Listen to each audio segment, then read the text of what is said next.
നമസ്കാരം. സഫലമി യാത്രയുടെ ഇന്നത്തെ എപ്പിസോഡിലേക്ക് ഏവർക്കും സ്വാഗതം.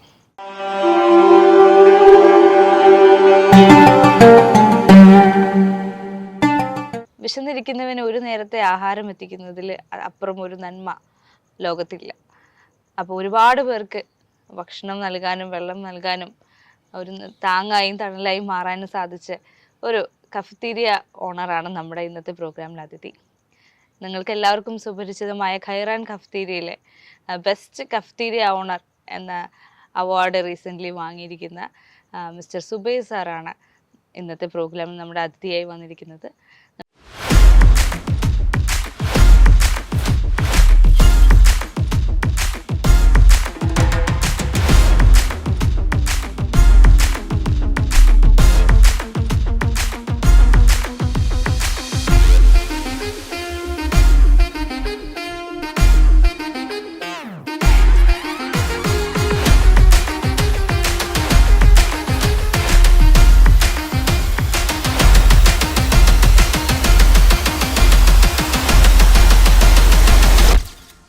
നമുക്ക് അദ്ദേഹത്തിൻ്റെ വിശേഷങ്ങൾ നമുക്ക് ഒത്തിരി ചോദിച്ചറിയാനുണ്ട്. ഒരുപാട് വർഷമായ പ്രവാസ ജീവിതത്തിൽ ഈ കഫറ്റീരിയ ഫീൽഡിനെ നടത്തിക്കൊണ്ടിരിക്കുന്ന ഒരു വ്യക്തിയാണ് അദ്ദേഹം. ഞാൻ ഈ പ്രോഗ്രാമിലേക്ക് അദ്ദേഹത്തിന് ഹാർദവമായി സ്വാഗതം ചെയ്യുകയാണ്. നമസ്കാരം. നമസ്കാരം. എന്താണ് വിശേഷങ്ങൾ? സുഖമായിട്ടിരിക്കുന്നു. നാദാപുരമാണ് താങ്കളുടെ സ്വദേശം. നാദാപുരത്ത് എവിടെയാണ്? എക്സാക്ട്ലി എവിടെയാണ്? നാദാപുരം പ്രോപ്പർ നാദാപുരം എന്നാ പറയുക. നാദാപുരം ടൗണിന്റെ ബാക്കായിട്ട് വരും. ഇയ്യങ്കോട് എന്നുള്ള പറയുന്ന ഒരു സ്ഥലത്താണ്. ഇയ്യങ്കോടാണ് എൻ്റെ സ്ഥലം. പാരമ്പര്യമായിട്ട് കഫറ്റീരിയ ബിസിനസ് നടത്തുന്ന ഒരു വ്യക്തിയാണ്. അങ്ങനെ പറയാം. എൻ്റെ ഉപ്പയും കഫറ്റേരിയ ഫീൽഡ് തന്നെയായിരുന്നു. കഫറ്റേരിയ റെസ്റ്റോറൻറ്റ് ഫീൽഡ് തന്നെയാണ്.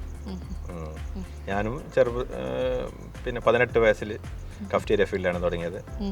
കഫറ്റേരിയയിൽ വർക്കായിരുന്നു.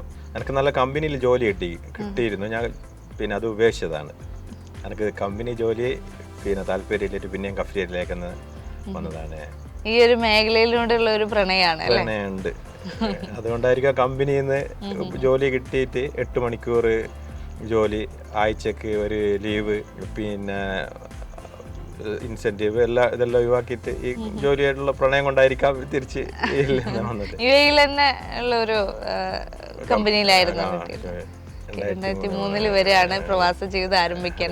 എത്രാമത്തെ വയസ്സിൽ? വളരെ ചെറുപ്പത്തിൽ തുടങ്ങിയതല്ലേ കരിയർ? 18 വയസ്സിൽ വന്ന് ഇപ്പോ 41.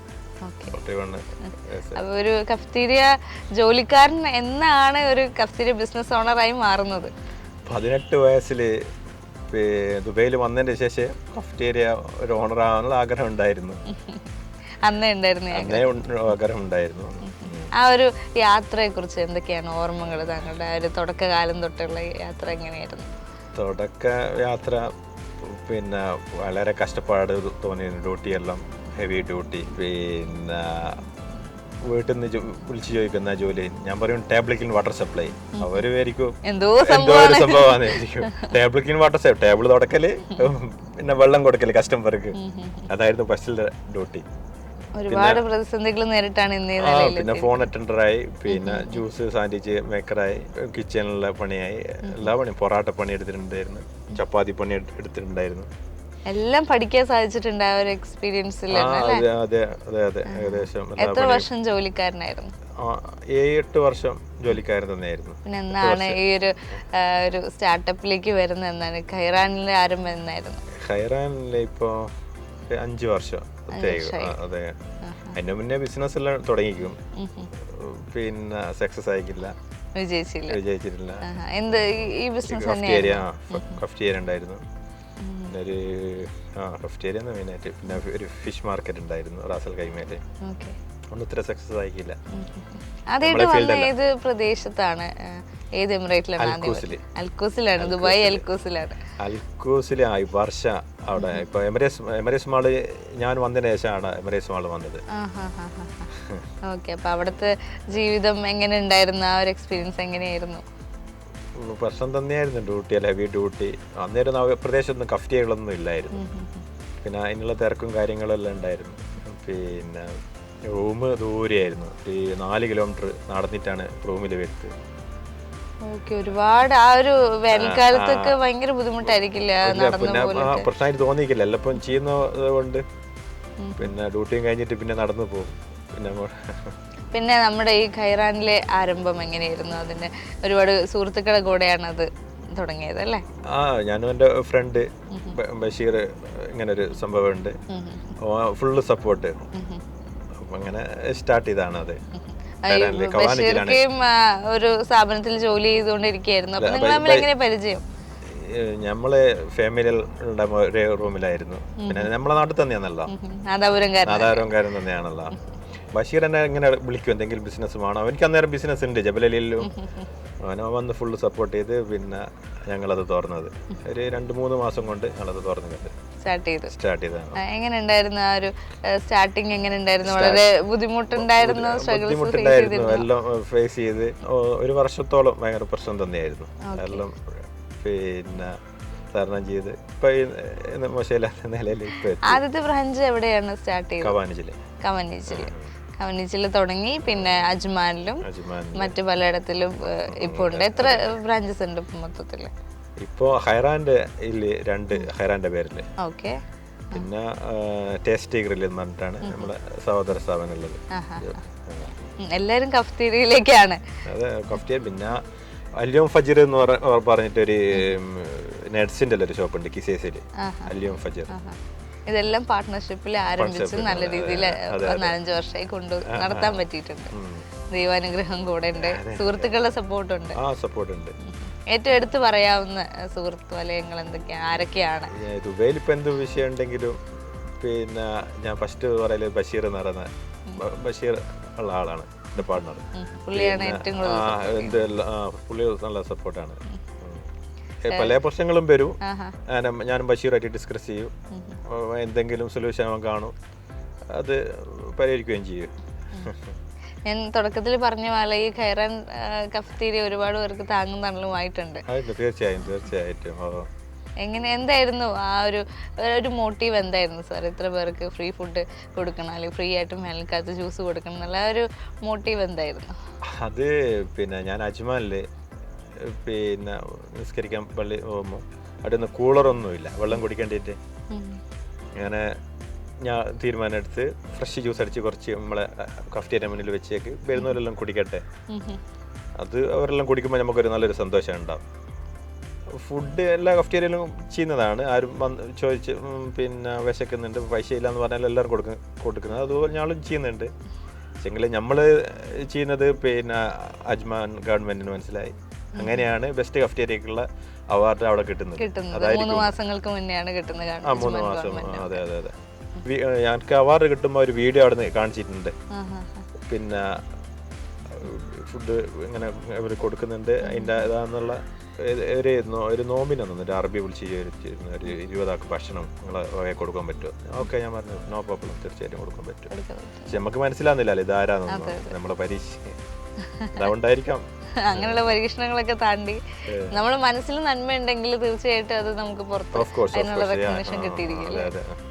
അപ്പൊ ഓണം സമയത്തും സദ്യ ഇല്ല, ഓണം സമയത്ത് പിന്നെ ഞങ്ങള് സ്റ്റാഫ് അന്നേരം അജ്മാലിൽ 6 സ്റ്റാഫാ ഉള്ളത്. അപ്പോൾ ഓണത്തിന് സദ്യ നമ്മൾ ഉണ്ടാക്കുമല്ലോ, ഞാൻ അത് കുറച്ച് ജാസ്തിയാക്കി ഇങ്ങനെ പിന്നെ എല്ലാവർക്കും പിന്നെ ഓണത്തിന് സദ്യ എല്ലാവർക്കും ഫ്രീ ആയി കൊടുത്തു. ഒരു പേര് അയക്കാൻ നേരം അവിടെ സാറിന് മനസ്സിൽ തോന്നിയ ഒരു കാര്യം ചെയ്തു, പക്ഷെ എല്ലാവരും അത് ഏറ്റെടുത്തു അല്ലേ?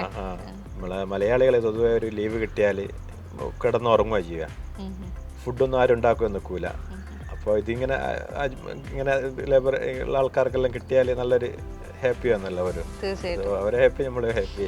അവരൊന്നും നമുക്ക് സദ്യക്ക് സ്പെൻഡ് ചെയ്യാനുള്ള എമൗണ്ട് പോലും അവരെടുത്ത് വെക്കുന്ന ആളുകളാണ്. അതിലൊരു അനുഭവം ഉണ്ട്. അതിലൊരു ബംഗാളി കൊടുത്തു ഞങ്ങള് സദ്യ.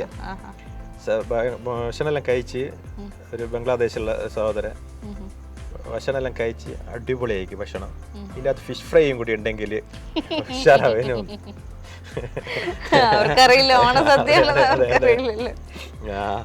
എല്ലാ കറിയും നമ്മളെ റൈസ്, പല ജാതി കറി. എന്താണ് ഇപ്പൊ 3 ബ്രാഞ്ചുകളും, ഇപ്പൊ 2 ബ്രാഞ്ചുകള് അജ്മാനിൽ 1, അജ്മാന് ഖവാനിച്ചില് 2 ബ്രാഞ്ചുകളാണ് ഇപ്പൊ നടത്തി കൊണ്ടുപോകുന്നത്. അപ്പൊ എന്താണ് അതിന്റെ ആ ഒരു ജേർണിയിൽ ഇനി എന്താണ് സാറിന്റെ ഒരു ഫ്യൂച്ചർ പ്ലാൻസ് എന്ന് പറയുന്നത്? ബ്രാഞ്ചുകൾ തന്നെ ഉണ്ടാക്കണം തന്നെയാണ് ആഗ്രഹം. അതിനെല്ലാവിധ സപ്പോർട്ടും ഉണ്ടാവട്ടെ സുഹൃത്തുക്കളുടെയും ദൈവാനുഗ്രഹം അതിന് വേണ്ടിയിട്ട്. Thank you. എന്നാൽ ഒരു നമ്മളൊരു ഷോപ്പിൽ ഇപ്പോൾ കവാനിലെ ഷോപ്പിൽ ഇപ്പം 15 പേര് പിന്നെ ജോലി എടുക്കുന്നുണ്ട്. അവരെല്ലാം കുടുംബം കഴിയുന്നുണ്ടല്ലോ. അത് പിന്നെ അതെല്ലാം ആലോചിക്കുമ്പോൾ നമുക്ക് നല്ലൊരു സന്തോഷം കിട്ടും. ഒരു കഫറ്റീരിയ ഇത്രയധികം ആളുകൾക്ക് താങ്ങായി നിൽക്കുന്നുണ്ട്, അതായത് ഇത്രയും എംപ്ലോയീസിനെ അവര് നിങ്ങൾ നിർത്തുന്നുണ്ട്. അപ്പൊ അതെങ്ങനെയാണ് അത് സാധിക്കുന്നത്? എങ്ങനെയാണ് താങ്കൾക്ക് എങ്ങനെയാണ് അതിനുള്ള ഒരു സപ്പോർട്ട് കിട്ടുന്നത്? എങ്ങനെയാണ് ആ ഒരു മൈൻഡ് എങ്ങനെയാണ് വന്നത്? ഇല്ല, അത് തുടക്കത്തിൽ 6-7 പേരാളുള്ളത്. നമ്മളെ ഷോപ്പിൽ ഓരോ ആളെ ഇങ്ങനെ കൂട്ടി, അങ്ങനെ ആളെ ബിസിനസ് കൂടുന്നോറും ആളെ ഇങ്ങനെ കൂട്ടി അതിങ്ങനെ നടന്നു നോക്കുക. അത് കഫറ്റേരിയ ഭക്ഷണം കൊടുക്കുന്ന ഒരു സംഭവമായതുകൊണ്ട് വലിയ ലാഭമൊന്നും അല്ല ഉള്ളത്. പക്ഷെങ്കിൽ കിട്ടുന്ന ഒരു പൈസക്ക് ഒരു ബർക്കത്ത് ഉണ്ടാവും. ഒരു ബർക്കത്ത് ഉണ്ടാവും. അതൊരു 1 ദിറംസ് കിട്ടിയാലും പിന്നെ ഒരു ബർക്കത്ത് ഉണ്ടാവും കഫറ്റേരിയൻ്റെ പൈസക്ക്. ഭക്ഷണം കൊടുക്കുന്നതാണ് നല്ല പൈസ തന്നിട്ടാണെങ്കിലും. താങ്കളുടെ ഒരു സ്പെഷ്യൽ എന്താണ് നമ്മുടെ കഫറ്റേരിയയിൽ കൊടുക്കുന്നത്? നമ്മളെ കഫറ്റേരിയ ഇപ്പോൾ കൊടുക്കുന്ന സ്പെഷ്യൽ ഇപ്പം കൂടുതൽ പിന്നെ പോകുന്നത് ഷാത്തിഷ് ചിക്കൻ എന്ന് പറഞ്ഞൊരു ചിക്കൻ ഉണ്ട്. എണ്ണയൊന്നും ഇല്ലാത്ത ഒരു ഹെൽത്തി ചിക്കനാണ്. പിന്നെ കുറച്ച് സാൻഡ്വിച്ച് ഉണ്ട്. സാൻഡ്വിച്ച് ഐറ്റംസ് ഞങ്ങൾ റാഗി ഇല്ല കൊടുക്കുന്നത്, റാഗി ബ്രെഡിൽ. അത് പിന്നെ ഷുഗറുള്ള ആൾക്കാർക്കും പ്രഷർ കൺട്രോൾ ചെയ്യാൻ സഹായിക്കുന്ന ഒരു സാൻഡ്വിച്ച് ഐറ്റംസ് ആണ് അത്. ഹെൽത്തി ഫുഡ് കഴിക്കണമെങ്കിൽ നമ്മുടെ റെസ്റ്റോറന്റിൽ ഹെൽത്തി ഫുഡിന് ഞങ്ങൾ ഒരു മുൻഗണന ആക്കി കൊടുക്കുന്നുണ്ട്. താങ്കളുടെ റെസിപ്പിയാണോ? നമ്മളെ റെസിപ്പി തന്നെയാണ് ഇതെല്ലാം. റാഗിയിൽ ഉണ്ടാക്കുന്നത്. പിന്നെ ചിക്കൻ എണ്ണയില്ലാത്ത ഈ ഷാത്തിഷ് ചിക്കൻ എന്ന് പറയുന്ന ചിക്കൻ എണ്ണയില്ലാത്ത ചിക്കൻ. അത് അതൊരു കല്ലുമ്മൽ ഉണ്ടാക്കുന്നതാണത്. ഒരു കല്ല് നമ്മളെ സ്പെഷ്യൽ മസാല ഇതെല്ലാം ഇട്ടിട്ട് വെള്ളിയാഴ്ച എല്ലാം പുറത്തുനിന്നെല്ലാം പിന്നെ ആൾക്കാർ വന്നിട്ട് ഭയങ്കര കുറച്ച് ബിസി ആയിരിക്കും. വെള്ളിയാഴ്ച ഭയങ്കര കുറച്ച് ജാസ്തി പോകും ബിരിയാണി. എങ്ങനെയായാലും നല്ല തിരക്കുണ്ടാവും. എല്ലാം ഹൈദരാബാദി ബിരിയാണി എല്ലാം ഉണ്ട്. ഇപ്പം വെള്ളിയാഴ്ച അല്ലാത്ത ദിവസങ്ങളിൽ ഒരു മട്ടൻ ബിരിയാണി, അല്ലെങ്കിൽ ഒരു ബീഫ് ബിരിയാണി, ഒരു ചിക്കൻ ദം ബിരിയാണി, ഒരു ഹൈദരാബാദി ബിരിയാണി. പിന്നെ ഫ്രൈഡേസ് ഇതെല്ലാം ഉണ്ട്. പിന്നെ നമ്മളെ ചിക്കൻ ബീഫ് കറി, മട്ടൻ കറി എല്ലാം ഒരു നാടൻ സ്റ്റൈലില്ല, ഒരു തലശ്ശേരി സ്റ്റൈലില്. റാഗി ബ്രെഡ് കൊടുക്കണം, അല്ലെങ്കിൽ ഹെൽത്തി ഫുഡ് കൊടുക്കണം എന്നുള്ള ആശയം എന്നാണ് ആരംഭിക്കുന്നത്? എവിടെ നിന്നാണ് വന്ന ആശയം? എനിക്ക് തന്നെ പിന്നെ ചെറുങ്ങനെ ഷുഗർ കൂടിയിട്ടുണ്ടായിരുന്നു. ഷുഗർ പ്രഷർ എല്ലാം കൂടിയിട്ടുണ്ടായിരുന്നു. അപ്പോൾ ഡോക്ടർ പറഞ്ഞ് ഇഞ്ച ഭക്ഷണ രീതി ശരിയല്ല, അതുകൊണ്ടാണ് വരുന്നത്. അപ്പോൾ ആ ഡോക്ടർ തന്നെ സജസ്റ്റ് ചെയ്തത് ഈ ഭക്ഷണങ്ങൾ എന്ന് കഴിഞ്ഞാൽ കുറച്ച് കൺട്രോളാവും, ഞാനതൊന്ന് ട്രൈ ചെയ്യും. അപ്പം എൻ്റെ അത് പിന്നെ കൺട്രോളായി വന്ന് അത് പിന്നെ ഞാൻ കസ്റ്റമറിലും പരീക്ഷിച്ചതാണ്. ഇങ്ങനെയാണ് ഇത് റാഗിയിലെത്തിയത്. ഞാൻ മാത്രം ഹെൽത്തി ആയിട്ടിരിക്കുന്നത്, എൻ്റെ കസ്റ്റമേഴ്സും അതെ തീർച്ചയായിട്ടും ഹെൽത്തി ആയിട്ടിരിക്കട്ടെ എന്നുള്ള ചിന്തയാണല്ലോ. നോമ്പിന്റെ സമയത്തും പലർക്കും ഫ്രീ ആയിട്ട് ഭക്ഷണം കൊടുക്കുന്ന സ്ഥാപനമാണ് അല്ലേ? നോമ്പ് കിറ്റ് ഭക്ഷണമായിട്ട് കൊടുക്കും. പിന്നെ ചില അറബി കസ്റ്റമർ അവിടെ ഏൽപ്പിക്കുകയും ചെയ്യും. ഒരാൾക്ക് ഭക്ഷണം കൊടുക്കണം, ഏൽപ്പിക്കും. അത് ചെയ്യും, നമ്മളും ചെയ്യും. നോമ്പിന് എങ്ങനെയായാലും പിന്നെ ടൈമിന് ആര് വന്നാലും ഉണ്ടാവും. ആർക്ക് വേണമെങ്കിലും ഒരു പ്ലേറ്റ് ഫുഡ് അവിടെ എപ്പോഴും റെഡിയാണ്. അത് നമ്മൾ ചെയ്യേണ്ട കാര്യം തന്നെയാണ്. അതുപോലെ തന്നെ നമ്മള് കോക്ടെയിലിനെ കുറിച്ച് പറഞ്ഞു. ഒരുപാട് പഴ വിഭവങ്ങൾ ഒരുമിച്ച് ചെയ്യുന്ന ഒരു ജ്യൂസാണ് കോക്ടെയിൽ എന്ന് പറഞ്ഞത്. അതിന്റെ ഉത്ഭവം അല്ലേ? അത് സംഭവം ഒരു പിന്നെ മാംഗോ ജ്യൂസ് വന്നാൽ ചിലപ്പോൾ ഒരു പീസ് ബാക്കി ഉണ്ടാവും. അവക്കാഡോ ജ്യൂസ് വന്നാൽ ഒരു പീസ് ബാക്കി ഉണ്ടാവും. പൈനാപ്പിൾ ജ്യൂസ് വന്നാൽ ജ്യൂസിന് വന്നാൽ എല്ലാത്തിനും ഒരു പീസ് ബാക്കി ഉണ്ടാവല്ലോ. അതിപ്പോൾ എന്ത് ചെയ്യുമെന്നുള്ള അതിൻ്റെ അകത്ത് പിന്നെ അതെല്ലാം ഗുഡ് മിക്സ് ആയിട്ട് അടിച്ചതാണ് ഈ കോക്ടെയിൽ വന്നത്. ശരിക്കും ആധാരത്തിലുള്ള ആൾക്കാർ തുടങ്ങിയതാണ് കോക്ടെയിൽ.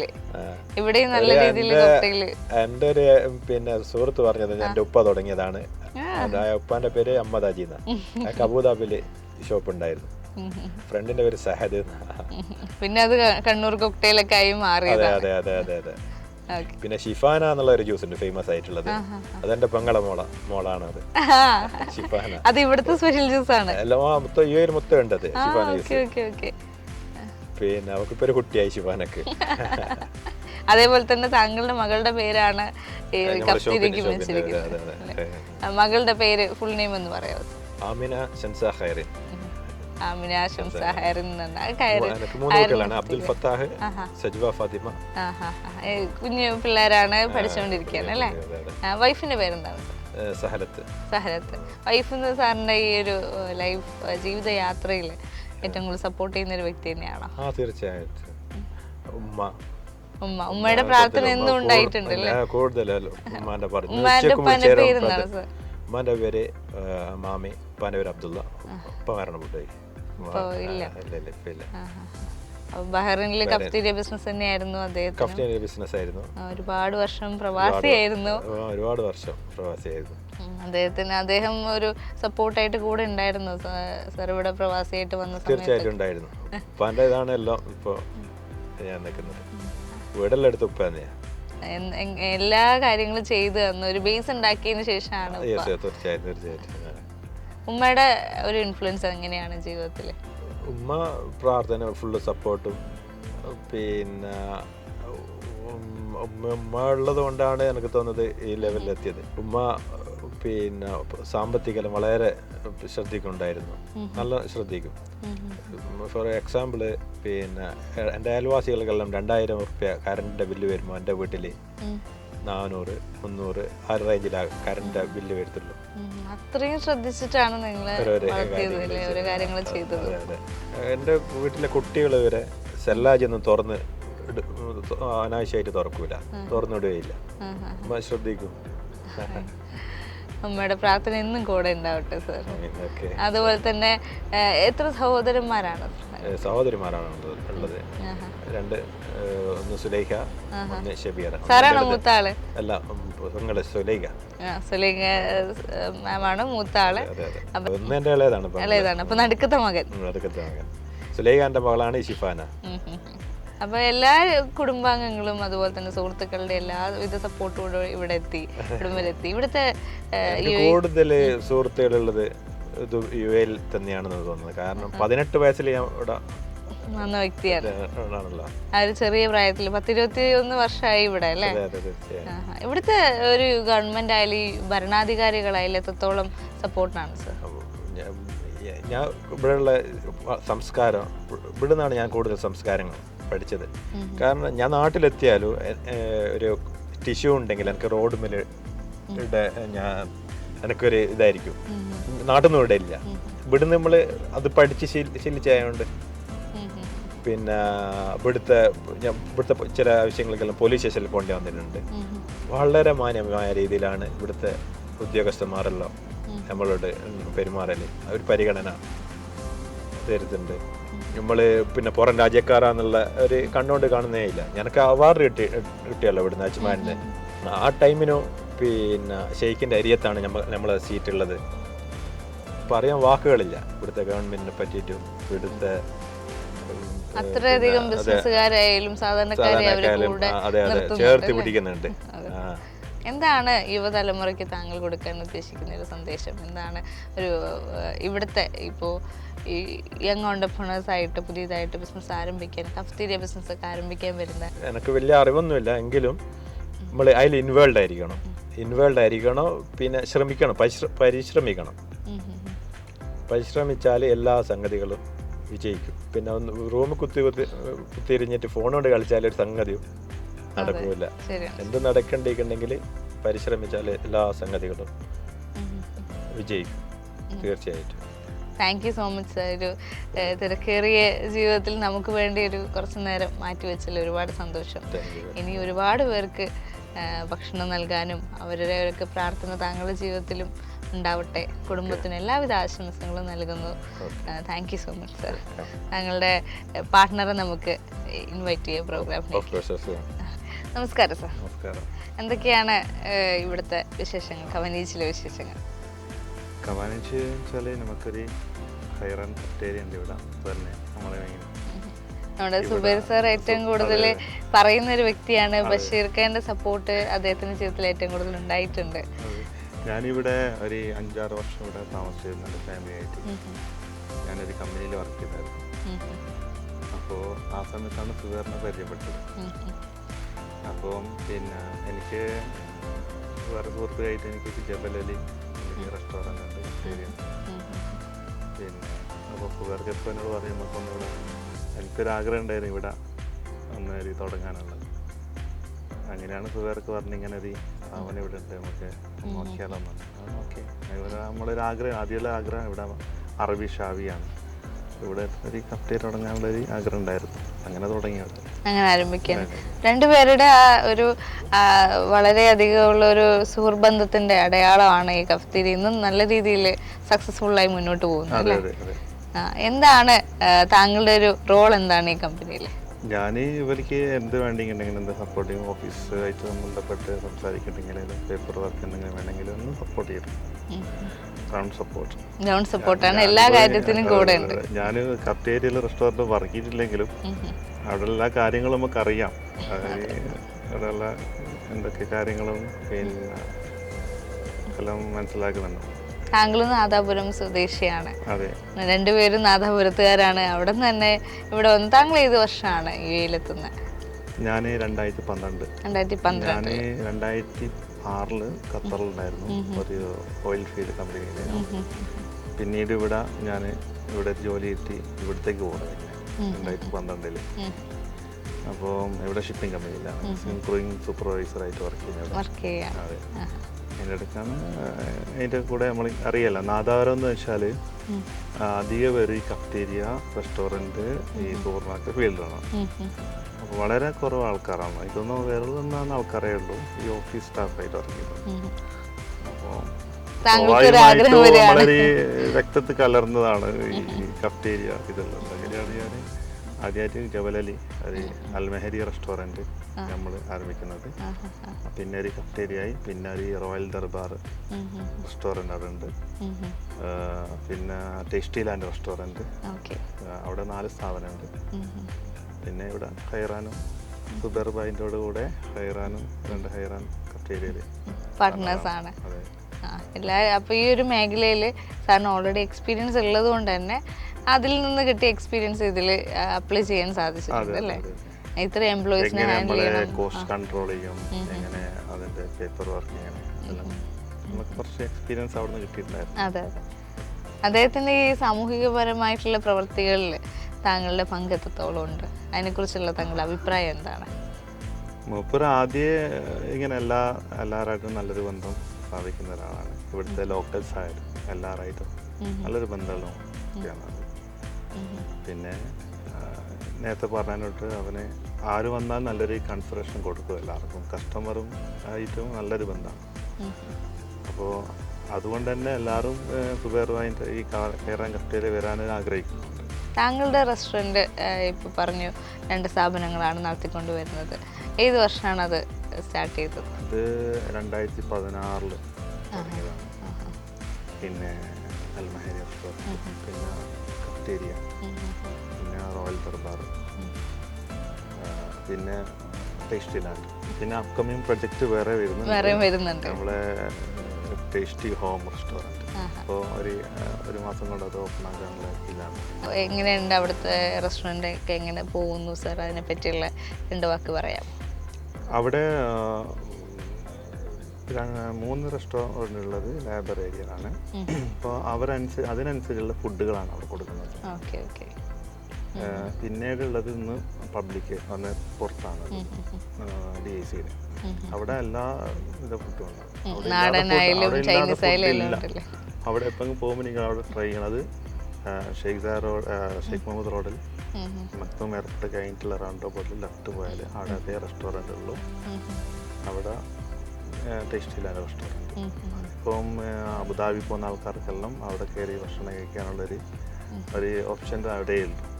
അതെ, ഈ ലേബേഴ്സിന് ഭക്ഷണം എത്തിക്കുക എന്നുള്ള ഒരു മൈൻഡിലാണ് അങ്ങനെയുള്ള സ്ഥലങ്ങളിൽ ഏരിയയിൽ റെസ്റ്റോറൻറ്റ് സ്ഥാപിച്ചതല്ലേ? എന്താണ് താങ്കളുടെ ഒരു വിഷൻ എന്താണ് ഈ ഒരു മേഖലയിൽ? ഇപ്പോൾ ജോലിയോട് കൂടെ തന്നെ ഈ റെസ്റ്റോറൻ്റ് ഒക്കെ നോക്കി നടത്തുന്ന ഒരു വ്യക്തിയാണ്, എന്താണ് താങ്കളുടെ ഒരു വിഷൻ? എനിക്ക് ജോലിയും ഇതും കൂടി ഒന്നിച്ചു കൊണ്ടാൽ വളരെ ബുദ്ധിമുട്ടുണ്ട് എനിക്ക് പറയാനുണ്ട്. പിന്നെ നമുക്കൊരു ഒരു ആഗ്രഹം എന്ന് വെച്ചാൽ ഒരു ബ്രാൻഡ് ഉണ്ടാക്കണം. മെയിൻ വേറെ ഒരു ബ്രാൻഡ്, അത് കഫ്റ്റീരിയനെ കുറിച്ച് കോഫി ഷോപ്പുകളിലെ ഒരു ബ്രാൻഡ് നമുക്ക് ക്രിയേറ്റ് ചെയ്യണമെന്നൊരു ആഗ്രഹമുണ്ട്. അതിന് എല്ലാവിധ അനുഗ്രഹങ്ങളും ഉണ്ടാവട്ടെ. താങ്കളുടെ ഫാമിലിനെ കുറിച്ച് പറയുകയാണെങ്കിൽ ഉപ്പയമ്മയൊക്കെ എന്ത് ചെയ്യുന്നു? ഫാദർ എനിക്ക് 4 വയസ്സുള്ള ഖത്തറിലായിരുന്നു, ഒരു ബിസിനസ് ആയിരുന്നു, അറ്റാക്കായി. പിന്നെ ഉമ്മയാണ് എല്ലാം നമ്മളെ നോക്കി നടത്തിയത്. ഉമ്മയുടെ പേരെന്താ? വളരെ കഷ്ടപ്പെട്ട് നടത്തിയത് നമ്മളെല്ലാം. കുഞ്ഞാമ്മി എന്നാണ് പേര്. മൂത്ത ജ്യേഷ്ഠനാണ് നമ്മളെല്ലാം നോക്കിയത്. പിന്നെ ഞാൻ പ്രീ ഡിഗ്രി കഴിഞ്ഞ് പിന്നെ ഡിപ്ലോമ എടുത്തു. പിന്നെ ഖത്തറിൽ പോയി അവിടെ നിന്ന് ഒരു കമ്പനിയിലേക്ക് കയറി. ഞങ്ങൾ വിവാഹിതനാണ്. ഫാമിലി ഇവിടെ 7 വർഷം ഉണ്ടായിരുന്നു ഫാമിലിന്റെ കൂടെ. 20 വർഷം ഇവിടെ ഫാമിലി ഉണ്ടായിരുന്നു. പിന്നെ വീട് എടുത്ത് അവിടെ സെറ്റിലായി. വൈഫിന്റെ പേരെന്താണ്? ആരിഫ എന്നാണ്. മക്കള് മൂത്തത് പെണ്ണാണ്, ഫഹദിയ ബഷീർ. അതിൻ്റെ ഇളയത് ഫഹദ് ബഷീർ. പിന്നെ അതിൻ്റെ ഇളയത് മുഹമ്മദ് ബഷീർ. ഇപ്പോൾ ഒരു കുഞ്ഞു ബാബയുണ്ട്, 2 മാസമായിട്ടുള്ളൂ, മുദന ബഷീർ. താങ്കളുടെ കുടുംബത്തിനും അതുപോലെ തന്നെ താങ്കളുടെ ഈ പ്രസ്ഥാനങ്ങൾക്കും ഒരു ഗ്രൂപ്പ് ആയിട്ട് മാറണം എന്നുള്ള ഒരു ആഗ്രഹമുണ്ട്. അതിലേക്ക് എത്താൻ എല്ലാവിധ ആശംസകളും നൽകുന്നു. നമ്മുടെ കൂടെ വിശേഷങ്ങൾ പങ്കുവച്ചതിൽ ഒത്തിരി നന്ദി. Thank you so much.